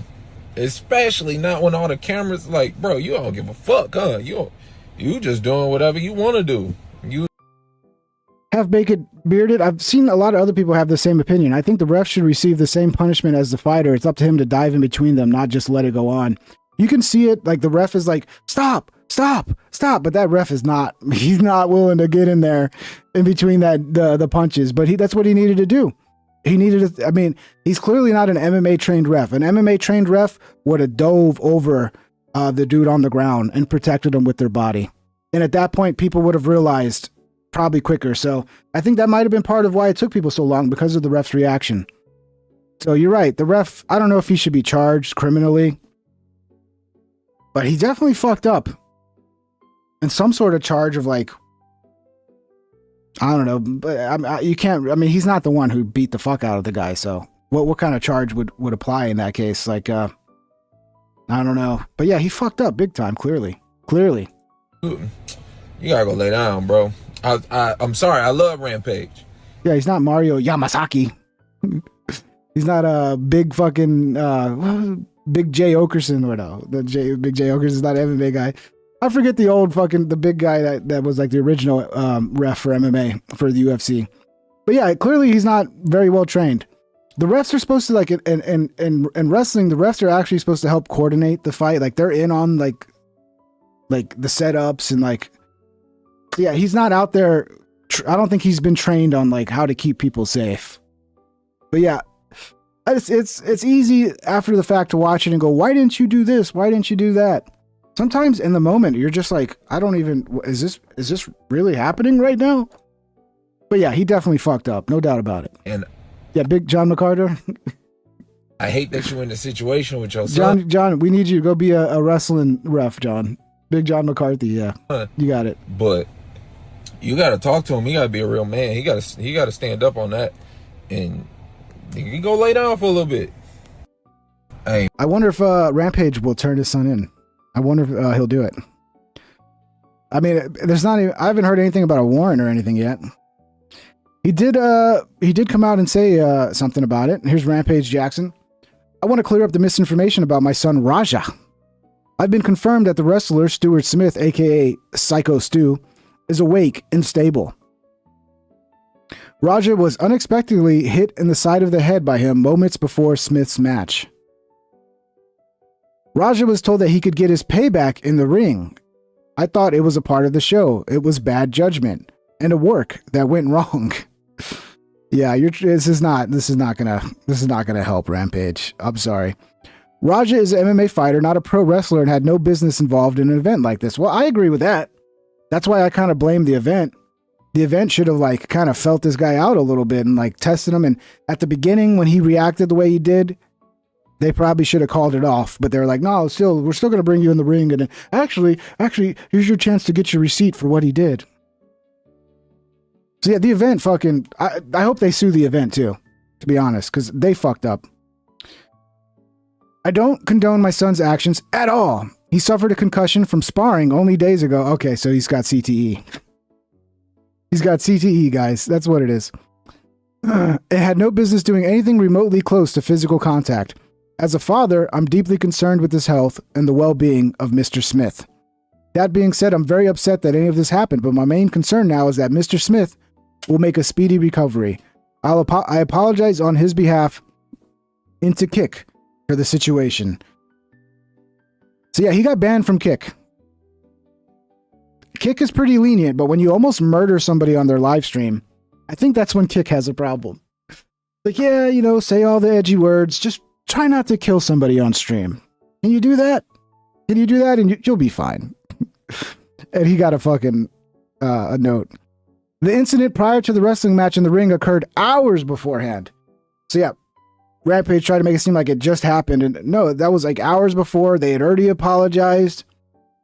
It became clear that like, oh, you were trying to do a work and the guy just didn't understand you were doing a work. That's why he apologized. And this was hours later that he waited to fucking get his revenge. Rampage insinuates the two events occurred closely in time as if his son's actions were an immediate response to something, which is false. Which, by the way, if he would have attacked right after he got hit with the can, that would have been more reasonable. Like right away, he would have fucking went to defend himself, but he's probably scared because that guy had a bunch of wrestlers with him, and if he would have attacked, the wrestlers might have turned on him. Who knows? But that would have been a little more acceptable if he would have done it in the moment. But to shake hands and act like everything's cool and, oh, we're still going to do the ring, but then the whole time you're plotting, like, oh, I'm just going to keep punching this guy until someone pulls me off. He said that before he went on the ring. He said that to his live kick audience. I'm just going to keep punching this guy until somebody pulls me off. Well, nobody pulled him off, so that ended up being 20 to 30 fucking punches on an unconscious man. And those are double punches, by the way. Because first punch, then the head hits the mat, second punch, so it's just doom, doom, doom, doom, doom, doom, doom, doom. That's not good for your brain. I don't know if you know that. Not good for your brain. Mersh, not buying it, dude. This is a terrible look. Your kid is a fucking psycho. Oh, man. He is. Anyway, his son's actions were an immediate response to something, which is false. Rama's actions were premeditated, not heat of passion. Yeah. I'll rate this. Yeah, I think that's a helpful note. Stop making me. There we go. Yeah, I think that was a helpful note. It's good to have context, guys. Good to have context. Don't worry, Big John McCarter. Well, you guys don't get John worked up. What's he? He's heartbroken. John, don't be heartbroken, John. You're all right, John. Don't take it seriously. I don't know what they're doing this time, but not a big deal. So I saw this clip earlier. Remember, Destiny got the cops called on him because he was talking to Willie Mack, and he sent Willie Mack screenshots of CSAM, as they're calling it, child sexual adult material, something like that. Basically, kiddie porn. So Willie Mack reported him to the police because what else are you going to do? You kind of have to at that point. Otherwise, now you could be fucking in trouble because now you just got sent that material. You understand? So he really had no choice. And then this guy comes on. I like what this guy has to say. This is a lawyer. This is the Keno's Casino, guys. I saw this earlier and I listened to what a little bit of this guy was saying, but I figured, I'll save the rest for the podcast because it really does sound like Destiny is. It sounds like he's going to go down for this. I don't know how he doesn't end up on a sex offender list. It's going to get bad. I don't know how it wouldn't, man. If it doesn't, he might be a Fed. Destiny might be a Fed. If he can't get in trouble for this, then I am gonna. Let me shout these guys out. By the way, this is Keno Casino. In case you guys don't, this is a show I really enjoy. These guys are great. This guy here, to me, he's one of the most entertaining fucking people on the internet these days. Gonna do some of the most Fed posty stuff ever because apparently I might as well jump on the train at that point. But this is just insane. I know Destiny, because I was grifting a little early on this. He streamed today and he was saying, "Oh, Willie Mack misread what I was saying." I'm like, Graybeard's a lawyer, by the way. There's no miscalculation there, and like if you were that incorrect in your words and you're not that stupid, Destiny's pretty eloquent when he needs to be. Yeah, how do you accidentally say, I got more cheese pizza than Papa John's right now? I don't know how you do it. He's the Little Caesars. Okay, so what was this stuff? Okay, obviously we know it's crazy, but you said when you were reading it, you were getting anxiety as a lawyer reading it. So I was starting to have a bit of a panic attack. Like he's laying out. By the way, guys, smash the thumbs up. We're already halfway past the show, and we got 69 likes. Smash the thumbs up. And again, if you want to support the show, it does help keep me here. Keeps me doing this wonderful show that some people like. Become a member. I think we got one member so far. You guys are gonna make me have to start doing like goals. I don't do goals. You're gonna have to make me start setting goals of like 5 members or whatever. Sign up. You can also send a super chat, guys. Support the show. It helps. Let's get back to Got it. And this idea that I have to save it. There's no way he went to Andrew Brettler, this fucking high-powered attorney, and was like, hey, bro, I got fucking cheese pizza kicking around in my hard drive. What do I do with this? Because it's directly related to lawsuit.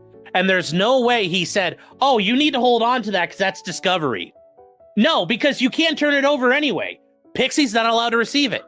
It's child porn. You can't do anything with it. No. Yeah, but not only did he not do it. So, if you guys missed last episode, you might be a little bit out of the loop.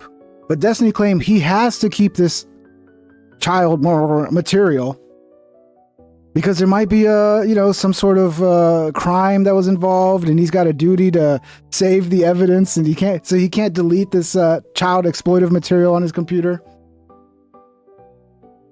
I don't know how much I buy that.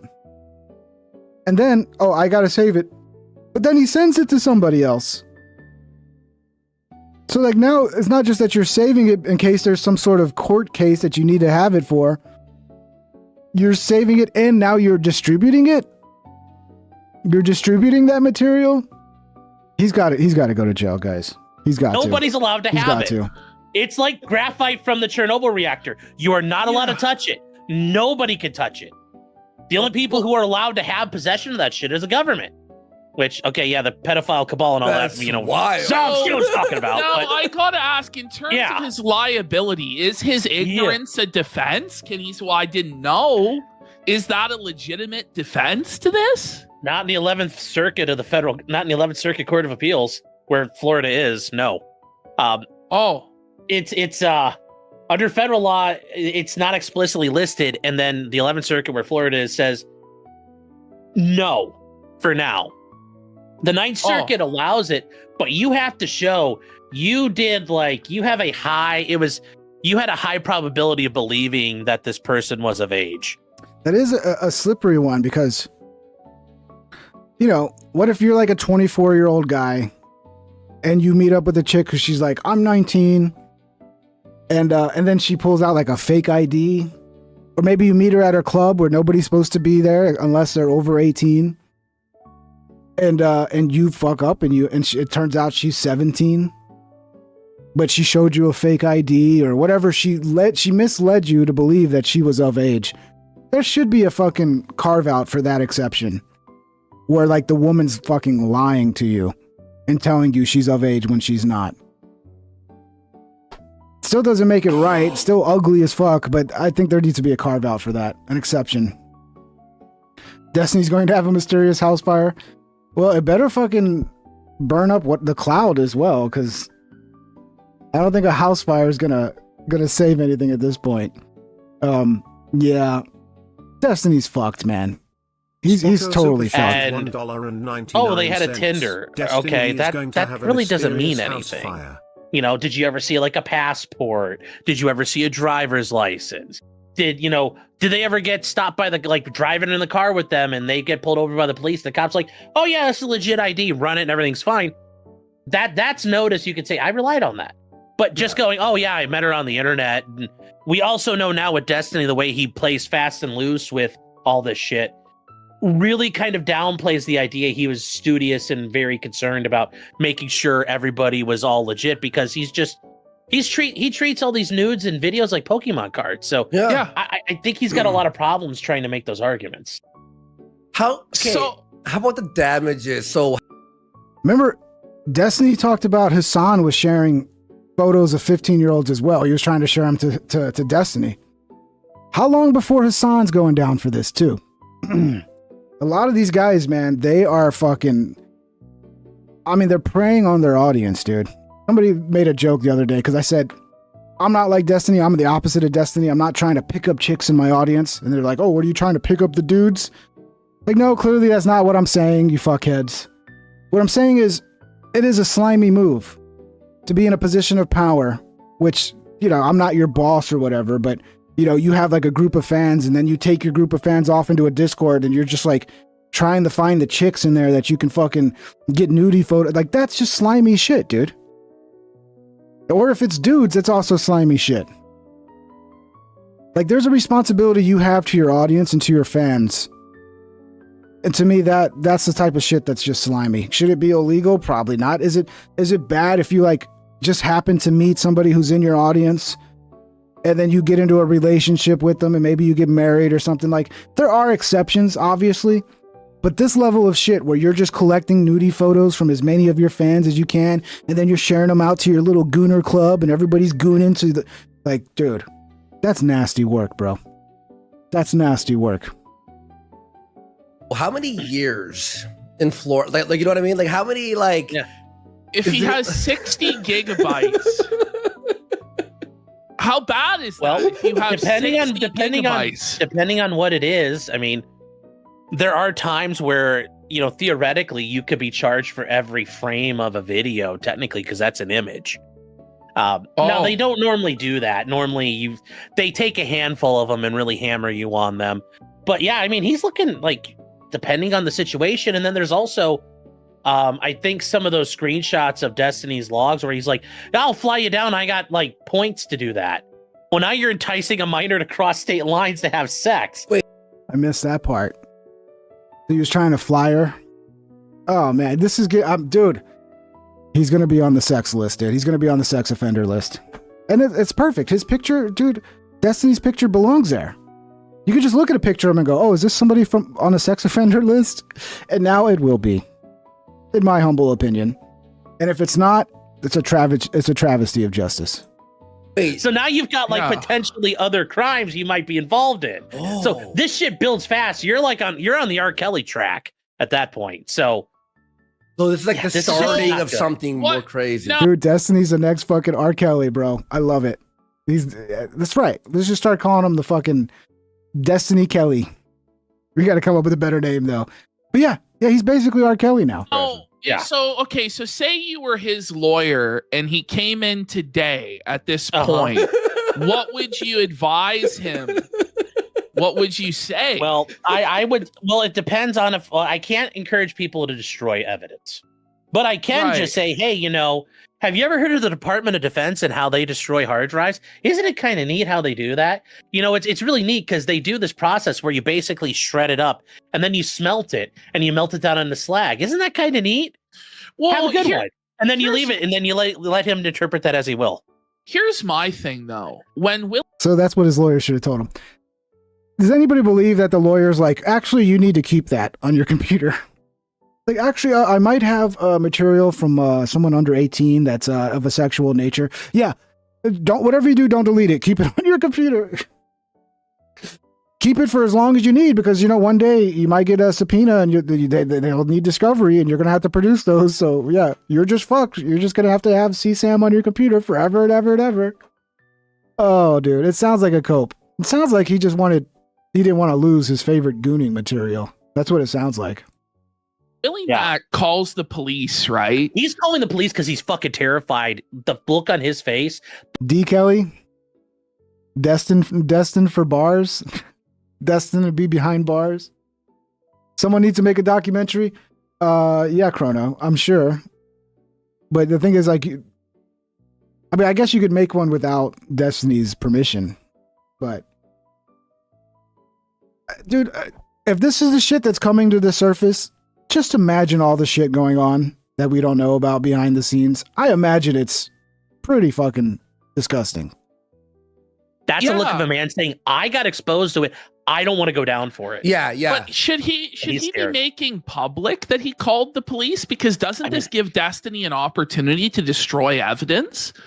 That he's made it public that he called the police? Like, shouldn't he wait for the police to raid Destiny's house before rushing to make a video for money?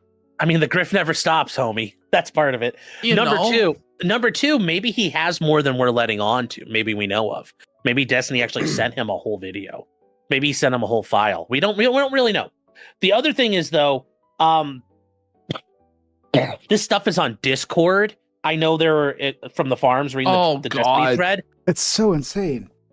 Willie Mack's like, oh, I'm going to do an investigation, and I heard you might have some CSAM material. He's like, oh yeah, I do. Here, let me send it to you. He's like, no. Do not send me that. Dude, I thought this guy was smart. I thought this Destiny guy was supposed to be like this super intelligent guy. The fucking thing people fall for is like, and there is a bit of intelligence to memorization, okay?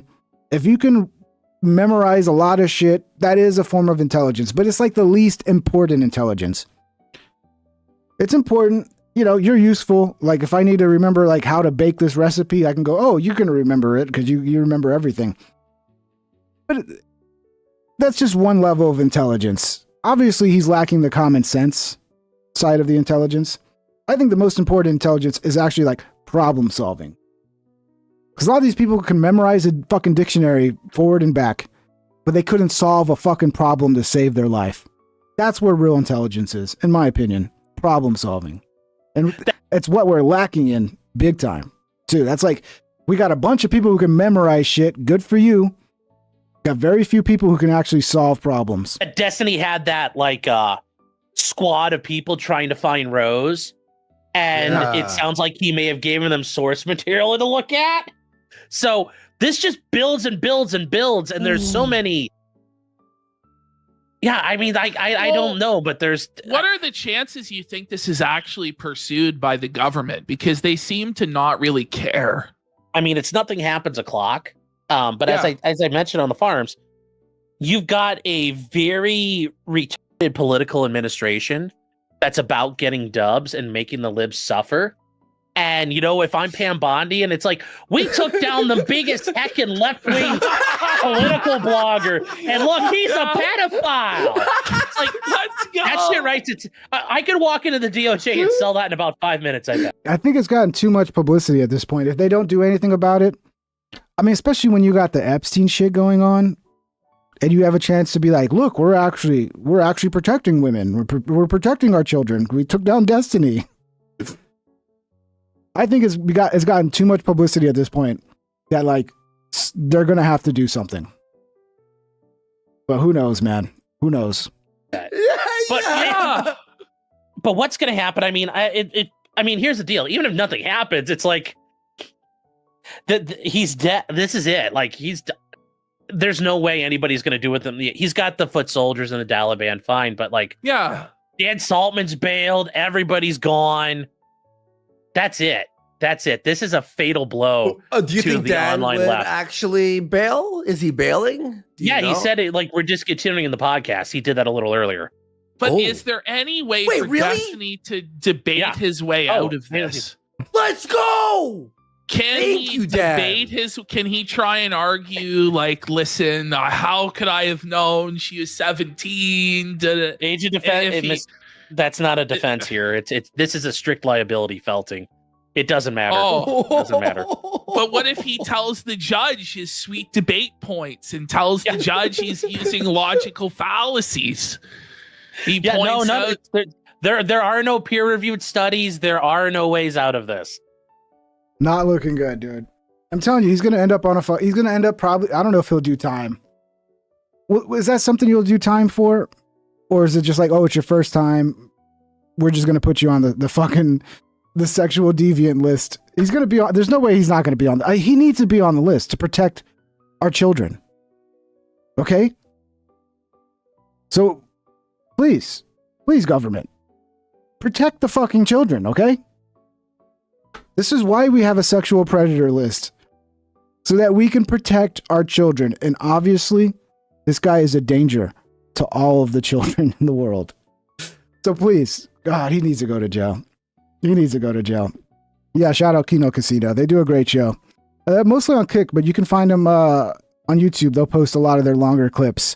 And I mean, all the shit I learned about Nick Fuentes, I learned it from these guys. Every little fucking bit of dirt I had on Nick Fuentes, these guys have been covering it for years. And people are like, oh, why is all this stuff coming out now that Nick's popular? No, this is shit that's been coming out for years. None of this shit's new. These guys have been talking about it since it fucking happened like 4 fucking years ago. So they do great work, man. Give them a follow. What else we got here? Oh yeah, Twitch. I'm telling you guys, there's a lot of botting going on, and I think we only know like a little bit of how bad it actually is. I think the botting that's going on the internet, not just Twitch, YouTube, everywhere, I think it's out of fucking control, dude. There's been reports that like 50% of the people on the internet aren't even real. Like 50% of the internet is fucking bots. Wrap your head around that, dude.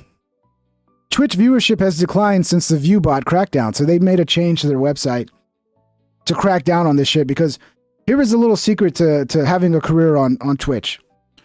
In order to get discovered and to get your stream pushed out to more people so it can be discovered, you need to have viewers. So they would just bot the first like 20 viewers, so that way Twitch would pick up, oh, people are watching this, and then Twitch would then share it, and then you could bring in real viewers.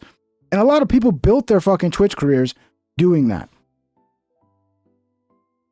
Platform viewership dropped by up to 24% compared to last week, with many major streamers losing thousands of viewers. So yeah, all of a sudden they made this change to the view bots, and the numbers just, like, people were getting half, if not less. So yeah, so here's some little clips of people reacting to it. Some of these Twitch streamers. Fat Camp. Thank you, Fat Camp. I had 70K, right? I don't know if that was real now. And whether it's a group, you know, an organization botting, whether it's a management company botting, whether it's an agency botting, whether it's an obsessed fan or an obsessed hater. See, look at these numbers. Look. Went from like averaging roughly around 20,000 to all of a sudden 9,000 to 7,000 viewers as soon as they made that change. As soon as they, I mean, dude, we have a serious problem on the internet. We don't know who's real and who's not. And it's going to get even worse now that we have AI that can literally mimic a chatter, a commenter, in ways that are like really hard to identify. Hater botting. I don't know what is real of the people who watch me. And I'm going to keep it real. I could not care less if I have 5,000 viewers, if I have 10,000 viewers, if I have 20,000 viewers, if I have 50,000 viewers, or if I have 100,000 viewers. I appreciate every single person who watches my streams every single day. Fat kid. So yeah, a lot of them are melting down. A lot of them are going on vacation. Here's Shroud talking about it. And he was like suggesting, I guarantee you, once the word got out that like, oh, this dude view bots, oh, that dude view bots, everybody was view botting. Because if other people are going to do it, why shouldn't I? I don't know. That's probably not a real person. Can you verify that that's a real human being? Yeah, I mean, of course, he's on Twitch. It's real. There's no view bots or fake bots on Twitch, dude. You should start view botting, Matt. Dude, actually, I've been thinking about suggesting view botting to a lot of people because they don't do anything about it. There's countless streamers on this platform. Some of the top 10 streamers on this platform just view bot. Just do it. Fuck it. Who cares? Yeah. How do you know I'm not doing it already? Fair. I mean, you're doing a terrible job, then. Okay. Oh. Yeah, and Twitch, you literally set up a situation where they're incentivizing you to do it. Because why wouldn't you cheat? If you know, like, if I don't, because first of all, if your stream's not put in front of anybody, no one's going to find your stream. You're never going to have a career. That's it. It's done. So in order to get that promotion so that you can get your fucking streams put in front of people, you literally had no choice but to get some bots so that Twitch would recognize, oh, people are watching this. Now we got, 20 viewers? Okay, maybe this is something worth sharing out. It's a tough situation because, you know, if I was a kid and my dream was to be in Twitch and I wanted to be a Twitch streamer and I started and I was getting no viewers and then I realized somebody tells me, hey, look, this is how you do it. Listen, kid, go over to this website, just purchase like 20 viewers, okay?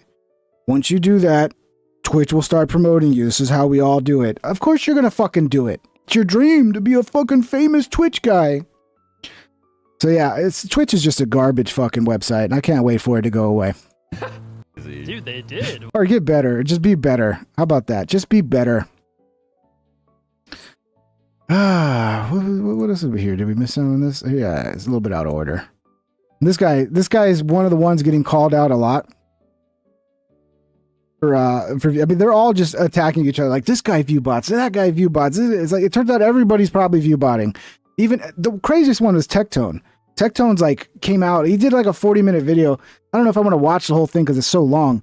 But he just basically straight up said like, oh yeah, I've had companies come up to me and be like, hey, we're gonna view bot you, and then so like you get a deal with like a sponsorship, and then the sponsors like will view bot you. Like, that's how prevalent it is. Like, even companies are view botting you if they're supporting you, so to make you bigger, to get their product in front of more people. And he was like, oh yeah, hell yeah, go for it. I'm not going to turn that down.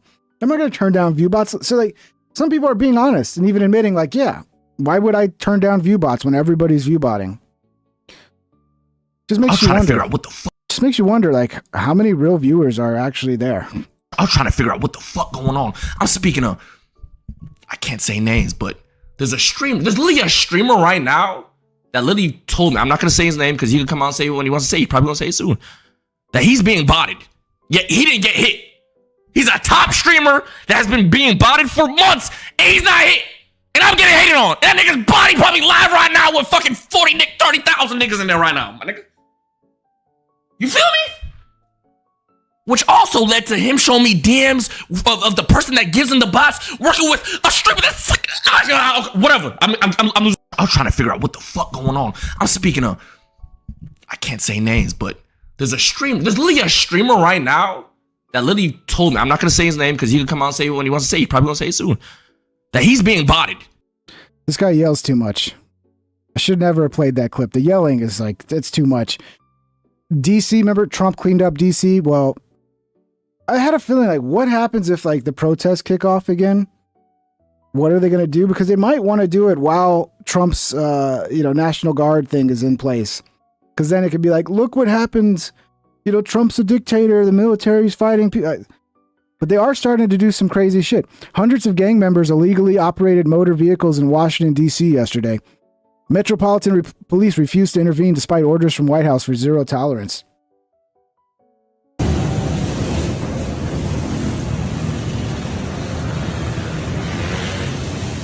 So yeah, they're on both sides of the road.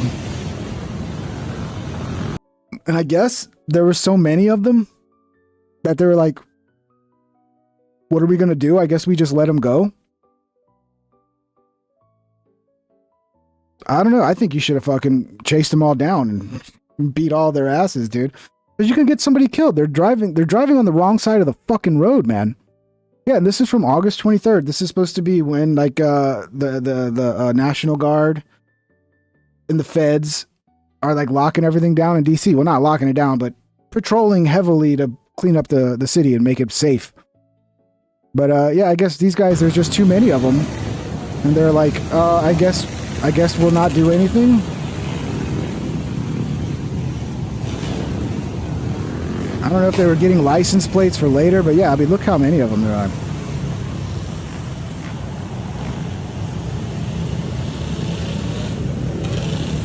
I mean, at this point, they're putting the public in danger. You can't be driving on the wrong side of the road.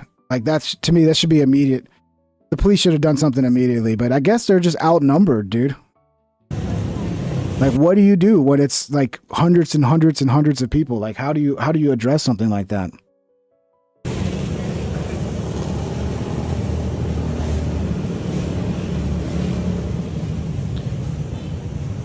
Yeah, they're still coming. Still more of them. And the police are like just driving right next to them. When they try to say to hospitals that they have to turn over their records of anybody who's gotten trans health care, and the hospitals say, no, you're going to have to put us in jail first, that changes the game. Because when people bow down to fascism, when they give in, that's contagious in a horrific way. But when people are correct... We'll see what happens, because they're saying that they're going to do this in Chicago now. And I heard like the mayor of Chicago is telling people to resist if this happens in Chicago. So we could see things get really ugly if they try to send National Guard or, federal police into Chicago to clean it up. I mean, Chicago's one of the major hotspots in this country where something like that would be most beneficial, because Chicago, that's why they call it Chirac, man.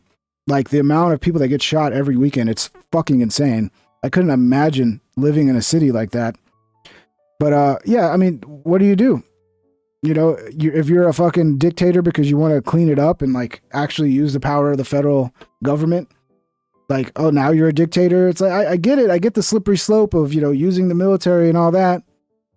But at the same time, if you're somebody there that has to worry about getting shot every time you go to get milk, you might like the idea of some police coming in and keeping you safe so you could fucking survive to your 30th birthday. XQC crashes out, calls out Hassan for promoting terrorism after he blames him for multiple drama. I don't know, we'll see. We'll play this. XQC, I've been getting some XQC clips. He's kind of a funny guy. He's another one that falls right into my theory of, like, if you want to be successful on the internet as a creator, an influencer, whatever the fuck you want to call it, it really helps to have a funny accent. To not speak like they don't. Americans don't want to hear people that sound like Americans. They want to hear people with foreign accents. They want to hear British sounding people, Australian sounding people, and people like XQC who can speak English but speak it in such a funny way that everything they say is funny. Where's XQC from anyway? French Canadian, right? XQC French Canadian, I think. Like, before 2020, a lot of content creators were just like friends with one another, like legitimately friends with one another, right? In my generation of content creators, like the top dogs, we were all friends with one another. We like legitimately hung out with one another. You know, Trainwrecks, XQC, even fucking Asmongold from time to time. And it wasn't like a thing. It wasn't a big ordeal to just like collaborate with someone, right? And at the time, their opinions weren't the way that they are. So when you say like ew, you're reflecting on that with like today's opinion. Like, the men forget Well, that wasn't Joe Patch. That was the all the 2-wheel drive and the fucking bikes. That was DC. That was in Chicago. throws under the bus for no reason. Wait, buddy, did he forget that they threw us under the biggest bus that they could because they weren't making the money we were making? I mean, you're joking, right? I mean, this has to be a joke. This has to be some form of joke. It has to. There's no way that he's being serious about this. In terms of collaboration and ego, what was me and Train doing at the time? Buddy, we were doing our own thing. We were both in our own lane, just doing gamble and shit like that, until you guys just jumped on and threw us under the bus. What is it? What did he say? Jump at the bus. I think he said you jump us and throw us under the bus is what he said. Trainwrecks is getting a lot of credit because he said that everybody was botting. He kind of blew the whistle on this earlier this year, I think. I've been saying this before Trainwrecks, so I'd like to get some credit, okay? I've been saying this way before Trainwrecks. I mean, it was an open secret. Everybody fucking knew they were doing this. Everything's not about money. No. Ultimately, people that, and he's been doing. Yes, Chase, this is a fuck it. I'm not even gonna watch the video. It's a low video. You can barely hear it. I'm just. It's not even fucking. It doesn't mean anything. It's pointless. I'm just trying to find something to end it on. We'll end the show. Thanks, guys. We'll see you tomorrow. I should be on live tomorrow. Thank you for hanging out. It's been a fun one. If you want to hit the thumbs up on the way